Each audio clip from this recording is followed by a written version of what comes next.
د ملي دفاع وزیر مولوي محمد یعقوب لخوا په 15 اګست تازه وینا دا چې نوموړي تازه څه ویلي جزئیات یې راسره ویډیو کې وګورئ او چینل هم سبسکرایب کړئ. سلام درنو لیدونکو، ستړي مه شئ. د ملي دفاع وزارت قرارګاه کې د امریکایي اشغال څخه د خپلواکۍ او مجاهدینو راتګ پلازمینې کابل ته دوهمه کلیزه ولمانځل شوه. د اسد څلوېښتمه د امریکایي اشغال څخه د خپلواکۍ او د مجاهدینو راتګ د هیواد پلازمینې کابل ته دوهمه کلیزه ده. ملي دفاع وزارت سرپرست وزیر مولوي محمد یعقوب مجاهد، د ستراتیژۍ او پالیسۍ معین مولوي محمد قاسم فرید، ګڼو مسؤلینو او مشرانو په شتون کې د یاد وزارت په قرارګاه کې ولمانځل شوه.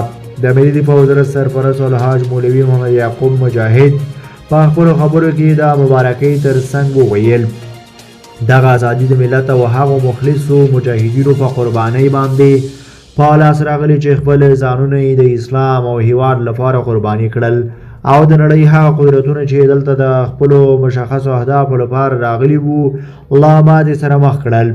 اوس چې کوم اسلامي نظام حاکم دی دا د ټولو افغانانو ګډ نظام دی او د دې نظام شکرانه باید موږ او تاسو ادا کړو. او همدارس ښاغلي وزیر صاحب زیاته کړله موږ د انتقام سوچ له فکر څخه ایستلی، اوس د ابادۍ او جوړولو وخت دی او خپل هیواد به د سیالانو سره سیال کوو چې دا هر څه په شوق او مینې سره کیږي.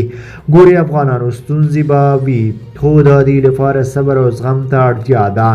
ټولې ستونزې به حل شي انشاءالله.